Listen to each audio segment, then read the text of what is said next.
नमस्कार। क्या हाल चाल है? सब ठीक है? बहुत बढ़िया, बहुत बढ़िया। अपने और अपने को ख्याल रखो और जब टाइम मिले तो स्वराज टाइम्स देखो। देसी देख, बिगर बिलीग, बगैर लाग लपेट, बिल्कुल देसी अंदाज में। हमारे साथ मौजूद हैं प्रोफेसर अरुणेश यादव, कांग्रेस के वरिष्ठ नेता हैं और आजकल राजनीति में फुल रूप से सक्रिय हैं। बिल्कुल टाइम नहीं मिल रहा, दिन रात बिजी हैं और गठबंधन को मजबूती से आगे लेके बढ़ रहे हैं। अब इनके हमारे कछु पहले वार्तालाप की कछु जिक्र है, कछु हुआ जिक्र के बारे में बात करेंगे, कछु बसपा सुप्रीमो के बारे में बात करेंगे, बसपा के बारे में बात करेंगे, इंडिया गठबंधन के बारे में बात करेंगे, कांग्रेस के बारे में बात करेंगे और जो के जवाब देंगे उनमें से फिर सवाल ढूंढेंगे। तो सबसे पहले तो आपको स्वागत जी, है। बहुत बहुत धन्यवाद और आपके सभी जो दर्शक हैं उनका स्वागत है। तो साहब, प्रोफेसर साहब, एक बात बताओ आप कि जब हमारी और आपकी वार्ता हुई पहले तो आप अधिकतर जब हमने आपसे कोई भी सवाल करो कि भाई बसपा सुप्रीमो को आप कब गठबंधन में शामिल कर रहे हो, क्या स्थिति है, तो आप हमेशा एक बात कहते रहे कि अंदरूनी बात चल रही है और अभी समय आने दो और जब समय आ जाओ तो आपको भी मालूम पड़ जाएगी। तो अब वो समय तो निकल गो। जी बिल्कुल। अब वो समय तो निकल गो, नॉमिनेशन हैंड लगे, लगभग सीटें भी कम बढ़ती, सब कछु फाइनली है गई हैं। अब आगे की रणनीति क्या? देखो साहब, जैसा कि आपने कहा कि भाई जो गठबंधन हम चाह रहे थे, हमारा पूरा प्रयास यही था कि बहन जी आए, गठबंधन को मजबूत करें और ख़ास तौर से देखा जाए उत्तर प्रदेश के साथ जो हिंदी बेल्ट है उसमें बहन जी की उपस्थिति कहीं ना कहीं हमारी सफलता में चार चांद लगा देती है। इस बात में तो कोई दो राय नहीं है कि हिंदी भाषी बेल्ट में बहन जी बहुजनों की सबसे बड़ी नेता रही हैं। एक समय जो है उनका रुतबा रहा है, रसूख रहा है, हालांकि अभी भी है, लेकिन अब काल परिस्थितियां बदल गई हैं। लोगों के ऊपर जो है हिंदुत्व का एक भूत सा सवार है, तो जो एक सामाजिक न्याय की लड़ाई है वो कहीं ना कहीं दम तोड़ती भी नजर आ रही है। हालांकि उसको फिर से मजबूत करने के लिए हम लोगों के प्रयास चल रहे हैं। हम लोग पूरी कोशिश कर रहे हैं कि जो बहुजन एकता है, जो दलित, शोषित, वंचित और पिछड़ा समाज है, उसको एकजुट किया जाए और फिर से वो मूवमेंट चालू किया जाए, जैसे मान्यवर कांसीराम ने कभी एकदम से कहते हैं ना, जो मुखरता से चलाया था। अब इसी में जैसे मान लो साहब, अब वो गठबंधन तो हो नहीं पाया, कोशिश पूरी की गई। ऐसा नहीं है कि साहब कोशिश नहीं हुई या प्रयास फलीभूत नहीं हुए तो हम ये कह दें कि साहब प्रयास नहीं किए गए। प्रयास हुए, नहीं हो पाए, चलो कोई बात नहीं, बहन जी के लिए सम्मान अभी भी है और आगे भी रहेगा। अब रही तैयारियों की बात, तो साहब जहां तक है उत्तर प्रदेश की, अगर 5 या 6 सीटें छोड़ दी जाए तो लगभग सब जगह प्रत्याशी फाइनल हो गए। और सामाजिक न्याय के हिसाब से जाति समीकरण को देख के कोशिश ये करी गई है कि जो दलित, शोषित, वंचित और पिछड़े समाज के लोग हैं, अल्पसंख्यक समाज के लोग हैं, इनको ज़्यादा से ज़्यादा टिकट दिया जाए। कुछ शहरी सीटें छोड़ दो, शहरी सीटों में हमने सामान्य वर्ग को सीटें दी हैं, टिकटें दी हैं, लेकिन बाकी सभी जगह हमारी कोशिश ये रही दलित, पिछड़े समाज को का प्रतिनिधित्व रहे, क्योंकि उनकी आवाज़ को बीजेपी नहीं उठा रही है, उनकी आवाज़ को दबाने की कोशिश कर रही है। और दूसरी बात जो है, इस समय जो कुचक्र चल रहा है सरकार का, सरकार जिस तरीके से अपनी दमनकारी नीति से, आप देखो 2 मुख्यमंत्री जेल में है। इसके अलावा अभी भी आज की तारीख में अभी जब हमारी आपकी बातचीत हो रही है, देश का सबसे प्रमुख विपक्षी दल, मैं आपके चैनल के माध्यम से इसलिए कह रहा हूँ कि हो सकता है हमारे जो बहुजन साथियों ने ये ना मालूम हो कि कांग्रेस के अकाउंट अभी भी फ्रीज है। फ्रीज का मतलब ये है कि उसमें पैसे का लेन देन नहीं हो सकता। और आपको भी मालूम होगा, बिना पैसे ढेले के कोई चुनाव नहीं होता। भाई चुनाव की सामग्री है, जैसे कल हमारा मैनिफेस्टो जारी हुआ, घोषणा पत्र, तो उस घोषणा पत्र में क्या क्या चीज़ें हैं भाई, वो घोषणा पत्र छपेगा, उसकी कॉपियाँ निकलेंगी, वो कॉपी जिलों जिलों पहुँचेंगी, तो उसको पहुँचाने के भी खर्चा है ना। और फिर वो जब कार्यकर्ता जाएगा, कार्यकर्ता की गाड़ी में, मोटरसाइकिल में, भाई डीजल पेट्रोल का, उनके खाने पीने का इंतजाम, तो तमाम एक बहुत बड़ी मशीनरी। मान लीजिए कोई लोकसभा प्रत्याशी है, वो घर घर जाके अगर बात रखेगा अपनी, तो वो क्या बात रखेगा, उसके लिए चुनावी घोषणा पत्र होना बहुत जरूरी है। तो पैसे की तो इस समय मान लीजिए कि इतनी बड़ी दिक्कत चल रही है, उसको बताया ही नहीं जा सकता। जो हमारे आधे से ज्यादा काम है वो सिर्फ बीजेपी ने इस वजह से रोक रखा है। अच्छा साहब, एक बात और है हालांकि थोड़ी सी एक चीज़ और मैं बता दूं कि जहां तक पैसा धेला का मामला है तो बसपा सुप्रीमो बहन मायावती या मामले में पहले ही कहती रही हैं कि धन्ना सेठ, बड़े बड़े बिजनेसमैन, उद्योगपति, बसपा इन पे पैसा ना ले। बसपा अपने जो उनके समर्थक हैं, जो उनके बहुजन समाज के लोग हैं, उनसे अपना 2-2, 4-4, 6 रुपया, 20-20 रुपया, 50-50 रुपया करके इकट्ठो करे और वही पे अपना आगे को जो भी उनको पार्टी में जहाँ पैसा की जरूरत है जो इस्तेमाल करना हो वही हिसाब से अपना इस्तेमाल करें। अब प्रोफेसर साहब एक सवाल और भी है कि जैसे इंडिया गठबंधन बहुत ज़्यादा उग्र है सत्ताधारी दल बीजेपी पे, भाई हर तरीका से हम जितने भी राजनीतिक मुद्दा हैं उनको मुद्दा को बहुत जोर शोर से उठा रहे हो और उठाना भी चाहिए। बिल्कुल भाई जब राजनीति है तो मुद्दे उठाए जाएंगे, लेकिन बहन जी के खिलाफ या बसपा के खिलाफ या बसपा के कोई भी नेता के खिलाफ इंडिया गठबंधन को कोई ऐसा बयान नहीं है कि जो बसपा के खिलाफ हो, जो बहन जी के खिलाफ हो। ये क्या रणनीति है, ये दर्शक भी समझना चाहें और हम भी समझना चाहें। देखो साहब, जो आपने पहली बात कही थी कि जैसे बहन जी कहती हैं कि कार्यकर्ताओं के पैसों से ही चुनाव लड़ा जाता है, धन्ना सेठों से नहीं, तो आपको भी जानकारी होगी 6 महीने पहले हम लोगों ने भी अपने कार्यकर्ताओं से और आम जनता से चंदा लिया। वो चंदा 100 रुपए, 50 रुपए, 126 रुपए इस अमाउंट में लिया गया था। लेकिन कांग्रेस को तो वैसे भी पैसा मिल जाए, फंडिंग है, थोड़ा बहुत मिल लेकिन मिल जाए, बिल्कुल ही बंद है। हालांकि बीजेपी तो सबसे टॉप है, है ना, लेकिन कांग्रेस को भी थोड़ा बहुत पैसा मिले। जो भी पैसा है वो बंद ही है, आवागमन ही बंद है। हाँ, फिलहाल तो बिल्कुल सब बंद ही है। खैर, हालांकि वो चर्चा का विषय नहीं है। मुख्य जो आपने बात कही है, जो सवाल है, देखो आप एक चीज क्लियर समझ लो और दर्शक भी एक बात बिल्कुल स्पष्ट शब्दों में समझ लें। जब हमारी लड़ाई एक है, हमारे मुद्दे एक है, बहन जी का मुद्दा है कि जो बहुजन समाज है उसको देश के जो भी संस्थान है, चाहे जुडिशरी हो, ब्यूरोक्रेसी हो, चाहे आपकी नौकरी हो, सरकारी नौकरी हो, प्राइवेट नौकरी हो, और देश के जितने साधन संसाधन है उसमें बहुजन समाज की जो संख्या है उसी के अनुपात में हिस्सेदारी होनी चाहिए। वही नारा मान्यवर कांसीराम का रहा। और भी जो तमाम नेता आए थे, चाहे मुलायम सिंह जी हो, लालू जी हो, शरद यादव जी हो, रामविलास पासवान हो, तमाम जो बहुजन नेता थे सबके वही मुद्दे थे। जो मंडल आयोग लगा और बाबा साहब का संविधान रहा, तो उन सब में जब वही चीज है और उसी मुद्दे को लेकर इंडिया गठबंधन लड़ रहा है चुनाव। बिहार में भी हमने जो जाति जनगणना करवाई थी, जो हमारी 18 महीने सरकार रही, तो हमने भी सबसे पहले जाति जनगणना करवा के ये देखा कि साहब आंकड़े क्या कह रहे हैं, और आंकड़े आए जी, देखो 84% है बहुजन और 16% है सवर्ण। और हकमारी कितनी हो रही है आप समझ लो, हमें 50% आरक्षण मिल रहा। तो हमारे मैनिफेस्टो में ये कहा गया कि जो 50% का कैप है वो खत्म कर दिया जाए, और सरकारी के साथ साथ जो प्राइवेट है, जितनी भी, चाहे स्कूल हो, कॉलेज हो, अस्पताल हो, चाहे प्राइवेट नौकरियां हो, उनमें भी आरक्षण दिया जाएगा। तो जब हमारी लड़ाई एक है तो हम एक दूसरे से क्यों लड़े भाई?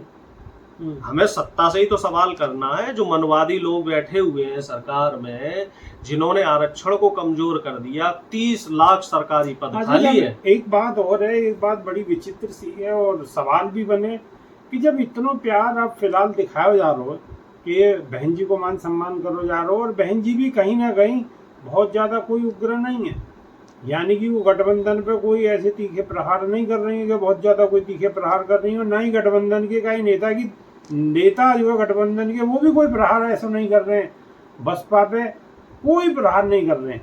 तो जब इतना मान सम्मान और इतना प्यार है और मकसद भी एक है, तो फिर आखिर एकता क्यों नहीं है पाई?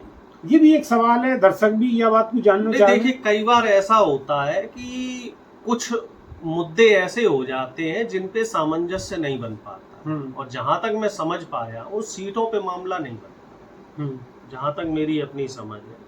क्योंकि हम जो सीटें देना चाह रहे थे, वो बहन जी ये चाह रही थी कि उससे कुछ सीटें ज्यादा मिल जाए। अब चूंकि कई दल शामिल हो गए तो उतना मामला नहीं बन पाया, तो इस वजह से फाइनली जो सहमति ये बनी कि साहब अलग अलग चुनाव लड़ो, लेकिन कोशिश ये की जाए कि एक दूसरे को नुकसान ना पहुंचाए। एक बात और है साहब, एक सवाल फिर और एक सवाल है, फिर एक सवाल है कि स्थिति को देखते हुए, कैंडिडेटों को देखते हुए, कई जगह ऐसे सवाल दिमाग में हम है, हर आदमी के, जो भी समझदार लोग हैं, जो भी राजनीति में थोड़ा बहुत सक्रिय हैं या राजनीति पे पकड़ रखे हैं, वो कहीं ना कहीं सोचने पर मजबूर हैं कि जहाँ हिसाब से प्रत्याशी को चयन करोगे वो बसपा की तरफ से या इंडिया गठबंधन की तरफ से, वो कहीं ना कहीं आपस में तो कम नुकसान एक दूसरे को दे रहे हैं, लेकिन कहीं ना कहीं वो बीजेपी को नुकसान, बढ़िया नुकसान देते हुए नजर आ रहे हैं। देखो साहब, हमने आपसे जनवरी में ही बोल दिया था इस बात को कि गठबंधन में बहन जी शामिल रहे। अब हालांकि वो बात पूरी नहीं हो पाई, लेकिन जब गठबंधन की वो बहन जी हिस्सा नहीं बनी या बसपा हिस्सा नहीं बन पाए, और इसी वजह से चंद्रशेखर जी को हमने गठबंधन में नहीं लिया था, क्योंकि अच्छा। हमने आखिरी समय तक कोशिश ये करी थी कि बहन जी गठबंधन का हिस्सा बने। अच्छा, आपने चंद्रशेखर की बात करी तो मैं अभी आपको बता दूं कि अभी बिल्कुल खबर आ रही है, थोड़ी देर पहले की ही खबर है कि आकाश आनंद ने जो है नगीना में रैली करी है और बहुत सीधो प्रहार जो चंद्रशेखर आज़ाद पे करो और बहुत तीखे तीखे प्रहार करे गए। और हालांकि उस विवाह विषय में ज़्यादा हम जानो ना चाहें, क्योंकि फिर कहीं ना कहीं थोड़ी सी बात दूसरी पड़ जाए। अभी बात जुबान पे आ गई तो ये बात मैंने आपके सामने जिक्र कर दी या बात को, तो आप अपनी बात को कंटिन्यू करो साहब। बात हमारी वही चल रही थी कि साहब जब गठबंधन के हम हिस्सा नहीं बन पाए, तो इसी वजह से चंद्रशेखर जी को शामिल नहीं किया गया था। तो कोशिश ये की जाए कि जैसे वो तो कहते हैं ना, जो पुराना जो एक समीकरण है ना कि वो दुश्मन का दुश्मन दोस्त होता है, कहीं ऐसी बात तो नहीं कि अगर चंद्रशेखर को आप अपनी तरफ लो तो कहीं बहन जी अंदर से गुस्सा है जाए, बुरो मान जाए? नहीं, ऐसा तो नहीं था, लेकिन कोशिश ये थी कि बहन जी शामिल होती गठबंधन में तो ज्यादा बेहतर था। भाई जयंत चौधरी साहब ने तो धोखा दे ही दिया था हमें। हमने जयंत चौधरी साहब की वजह से जो है इधर पश्चिमी उत्तर प्रदेश में प्रत्याशी नहीं उतारे थे, कई उन्हें 6-7 सीटें दे रखी थी, अब वो धोखा दे के निकल गए। तो हमें ऐसा लगा कि भाई जयंत जी की दोस्ती चंद्रशेखर जी से ज्यादा है, कहीं पता चले ये भी लास्ट मोमेंट पे ना निकल जाए। क्योंकि बहन जी ने कभी भी जो है पिछले 10-15 साल की राजनीति देखी जाए तो सैद्धांतिक रूप से बस बीजेपी से समर्थन नहीं लिया न दिया। पुरानी बात अलग थी, जब 2000 का दौर था, पुराना दौर था, क्योंकि राजनीति परिस्थिति है। देखिए राजनीति में कोई स्थायी शत्रु नहीं होता, एक विचारधारा होती है और जनता के स्थायी मित्र भी नहीं। हाँ, और इस क्यों जो गठबंधन अभी बन रहा है, चाहे वो एनडीए का हो, बीजेपी का गठबंधन हो या हमारा इंडिया गठबंधन हो, तो 10 साल 20 साल पहले स्थितियां कुछ और थी। आज जो बीजेपी और जो तमाम क्षेत्रीय दल है जो एक दूसरे के शत्रु हैं, 90 के दशक में जाओ तो ये लोग मिलके बीपी सिंह की सरकार इन्होंने चलाई थी, तो तब परिस्थितियां अलग थी, तब सत्ता में कांग्रेस हुआ करती थी। तो जो पार्टी सत्ता में है तो जाहिर सी बात है विपक्ष को उससे सवाल करने चाहिए। जब हम लोग सत्ता में थे तो हमने कभी परहेज नहीं किया इस बात से, लेकिन बीजेपी ऐसी पार्टी है या ऐसी विचारधारा, ये सवालों से डरती है। आपने भी देखा होगा, जिस पत्रकार ने सवाल किए तो उस पत्रकार का चैनल ही उड़ा दिया। अभी बता रहे 2-3 यूट्यूब चैनल भी उड़ा दिए गए, और हम तो ये कह रहे हैं कि भाई सवाल भी आजकल सोच समझ के करो, क्योंकि जो विपक्ष का नेता सवाल कर रहा है तो उसके ऊपर भी नोटिस आ रहे हैं, केस आ रहे हैं। तो हमें ये एक चीज स्पष्ट हो चुकी है कि अगर इसे लोकतंत्र कहते हैं तो फिर साहब तानाशाही किसे कहते हैं ये बताइए हमें। लोकतंत्र का मतलब तो ये है कि साहब बोलने की आजादी, चाहे बात आपकी सही हो चाहे बात आपकी गलत हो। गलत है तो आप उसको काउंटर कीजिए, लेकिन बातों में ही कीजिए। अगर आप कानूनी कार्यवाही कर रहे हैं तो कहीं ना कहीं ये तानाशाही है, ये फांसीवाद है और ये पूंजीवाद का द्योतक है। और इसी के लिए जो है ये इंडिया गठबंधन मुहिम ऐसी चला रहा है।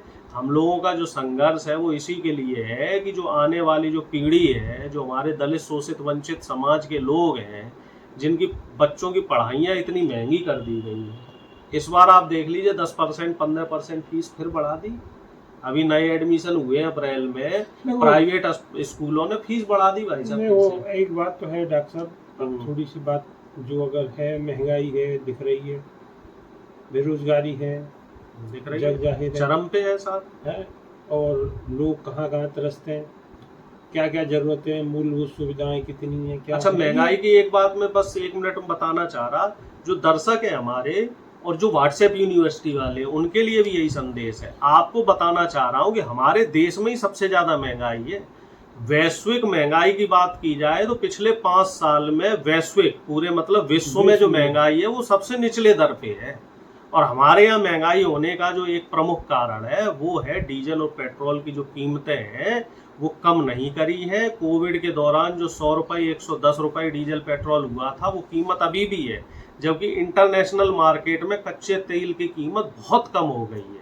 सरकार इससे जो है करोड़ों अरबों रुपया कमा रही है। 3 साल पहले जो एक आरटीआई का आंकड़ा आया था उसके हिसाब से सरकार हर साल डीजल पेट्रोल से 6 लाख करोड़ रुपया कमा रही है। अच्छा डॉक्टर साहब, जो आपने ये बात कही है तो एक चीज़ मेरे भी ध्यान आ गई। मैं भी थोड़ी सी जो हमारे गांव के देहात के जो लोग हैं और बेचारे जो थोड़े बुजुर्ग हैं या कम पढ़े लिखे हैं, उनके दिमाग में उनके जहन में ये बात ना आवे कि वो सरकार को कहीं ना कहीं सरकार की नहीं है, वो भी एक एसेट है।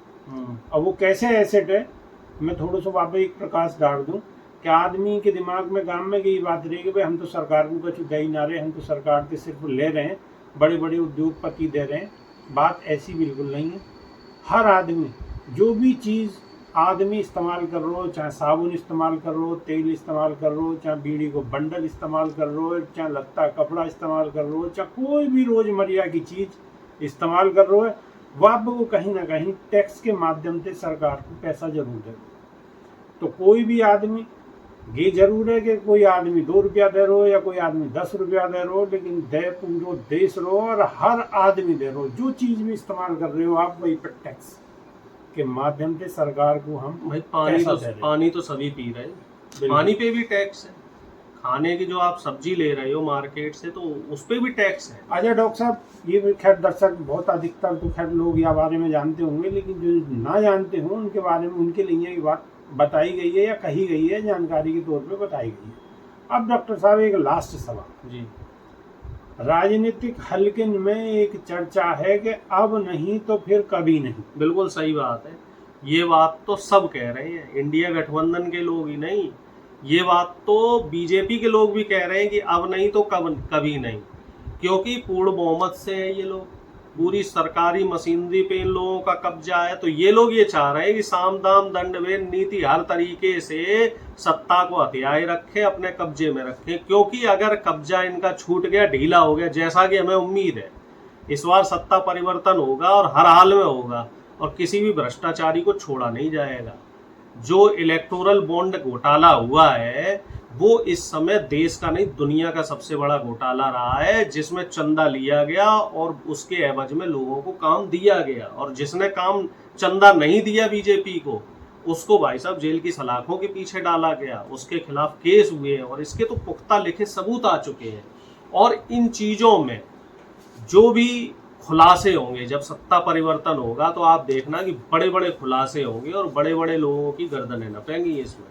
तो ये बात बीजेपी के लोगों को भी अच्छी तरीके से पता है और ये बात विपक्ष के लोगों को भी अच्छी तरीके से पता है कि इस बार अगर सत्ता में नहीं आए, अगर बीजेपी सत्ता में आ गई तो बिल्कुल वही सिस्टम हो जाएगा जो इस समय रूस का है, जो इस समय चीन में चल रहा है और जो तमाम सीरिया जैसे जो देश हैं जहाँ तानाशाही चल रही, तो उसी तरीके के हालात हमारे देश में भी होंगे। अब डॉक्टर साहब फिर एक सवाल है कि आप तो बिल्कुल डराने वाली बात कर रहे हो कि रशिया, चीन, अब हमारे दर्शक डरने लगेंगे इन बातों से। भाई रूस में क्या हो रहा है, पिछले 30 साल से पुतिन साहब ही राष्ट्रपति बने हुए हैं, जो उनका विरोध करता है रहस्यमयी परिस्थिति में उसकी मृत्यु हो जाती है। चीन में क्या हो रहा है आप देख लो, चीन में जिनपिंग है वो साहब आजीवन साहब वही राष्ट्रपति रहेंगे, कोई विरोध करने वाला नहीं है वहाँ पे। इसी तरीके से जो कुछ गल्फ कंट्रीज है, सीरिया लेकिन साहब एक बार बताओ, हमारे देश में बाबा साहब ने संविधान नाम की चीज भी दी। तो साहब ये देखो गली गली नुक्कड़ नुक्कड़ बीजेपी के नेता क्या कहते डोल रहे हैं कि 400 से ज्यादा सीटें ले आओ, ये संविधान खत्म करना है, क्योंकि संविधान ने हमें आजादी दे रखी है ना बोलने की। और ये मनवादी विचारधारा के लोग नहीं चाहते कि दलित, शोषित और वंचित लोग, एक गरीब किसान जो है सरकार से सवाल करें। आप वीडियो देखो, डेली सोशल मीडिया पे वीडियो वायरल हो रहे हैं कि साहब 400 से ज्यादा सीटें ले आओ, पूछती जनता पूछती है क्यों? अरे भाई संविधान बदलना। ये जो दलित शोषित समाज मुख्य धारा में आ गया, सरकारी नौकरी इन्हें मिल गई है, सूट बूट पहन के घूम रहा है, ये कई जो मनवादी लोग हैं उनके पच नहीं रहा, उनके गले से नहीं उतर रहा कि भैया पंडित जी पाए लागू वाला सिस्टम क्यों खत्म हुआ जा रहा, हाथ मिलाने दलित वाला कभी भी कल्चर सूट ना पहन सके, दलित कभी मूंछ ना रख सके, दलित मोटरसाइकिल पे ना घूम सके। ये नहीं चाह रहे कि दलित का बच्चा सरकारी जो बढ़िया जो IIT और एम्स जैसे संस्थान है उनमें पढ़े, मेडिकल की शिक्षा ले, जज बने दलित का बेटा। ये नहीं चाह रहे दलित का बेटा जो है कोई बड़ी कंपनी का मालिक बने। ये यूं चाह रहे हैं कि दलित का बेटा, शोषित का बेटा, गरीब का बेटा, किसान का बेटा जो है वही खेती किसनई करे और इनकी गुलामी करे और सवाल ना करे। जब गुलामी करोगे तो सवाल कैसे करोगे? सवाल तो तब करोगे ना जब पढ़ लिख लोगे, पढ़ोगे लिखोगे तभी तो आपको सही गलत की पहचान होगी। इसीलिए तो ये पढ़ाइयाँ महंगी कर रहे हैं, इसीलिए तो आरक्षण को कमजोर कर रहे हैं। और इस बात को हमें और आप जैसे लोगों को समझना चाहिए और हमारे दर्शकों को भी इन बातों को अच्छी तरीके से समझना चाहिए कि पिछले 10 साल में इन्होंने किस तरीके से सरकारी नौकरियां खाई हैं, किस तरीके से जो सरकारी मशीनरी है, जो सरकारी तंत्र है, उनको कमजोर किया है। क्यों IIT जैसे संस्थानों की फीस बढ़ाई गई, मेडिकल की फीस क्यों बढ़ाई गई? उससे किसे नुकसान है? गरीब के बच्चों को। गरीब के बच्चे फीस नहीं भर पा रहे। IIT जैसे संस्थानों की फीस 2-2 लाख रुपए हो गई। मेडिकल की जो पढ़ाई है वो 10 गुना महंगी हो चुकी है। तो गरीब का बच्चा आज की डेट में पढ़ने की स्थिति में नहीं है। इनकी छात्रवृत्ति जो स्कॉलरशिप होती है वो इन लोगों ने खत्म कर दी है, और जो विदेश में जाके पढ़ाई करते थे वो स्कॉलरशिप इन लोगों ने खत्म कर दी है। इवन मदरसों की भी स्कॉलरशिप कम कर दी है, मदरसों को जो फंड दिए जाते थे वो भी कम कर दिए। और हाई कोर्ट ने तो पता नहीं कितने जो है हजारों मदरसे बंद करने के आदेश दिए। वो तो कल एक आदेश आया है माननीय सुप्रीम कोर्ट का जिसमें ये आदेश दिया गया नहीं साहब मदरसे बंद नहीं होंगे। लगभग 2 से 2.5 हजार मदरसे बंद करने के आदेश दिए थे हाई कोर्ट ने। ये बात उत्तर प्रदेश की है। तो आप अंदाजा लगा लीजिए कि अगर ये लोग पूर्ण बहुमत से 2024 में आ गए तो स्थितियां बहुत अलग होंगी। तो हमारे साथ अरुणेश यादव जी ने तो इतनी लंबी लिस्ट सामने रख दी है कि यह लिस्ट सुनने के बाद में तो अंदर दिल भी धक धक कर रहा हो कि ये क्या होने। नहीं, ये हकीकत है चौधरी साहब, ये मत सोचना कि मैं मनगढ़ंत बात कह रहा हूँ। आप देखो ये बिल्कुल हकीकत है। ये फैसला तो जनता जनार्दन करेगी, क्योंकि सबसे बड़ी ताकत जनता की उंगली में है, और जहाँ जनता की उंगली दबेगी वो निर्णय होगा, और वही निर्णय सबके लिए मान्य होगा। तो आने वाले इलेक्शन में देखो जनता क्या निर्णय देगी। जब भी सामने सारी चीज़ खुल के सामने आएंगी, आपकी जो कथनी है वो कितनी सत्य है। और बीजेपी के जो अपने आह्वान है कि अब की बार 400 पार, और इंडिया गठबंधन को जो कहना है कि अब की बार 400 साफ, या अब की बार बीजेपी तड़ी पार, अब की बार बीजेपी तड़ी पार, अब की बार बीजेपी तड़ी पार। अब क्या होगी तो देखने वाली बात होगी। तो नई वीडियो में फिर अरुणेश यादव जी के साथ दोबारा रूबरू होंगे। जब तक के नहीं आ देसी देख बिगर ब्रेक बगैर लाग लपेट, बिल्कुल देसी अंदाज। बहुत बहुत धन्यवाद, नमस्कार।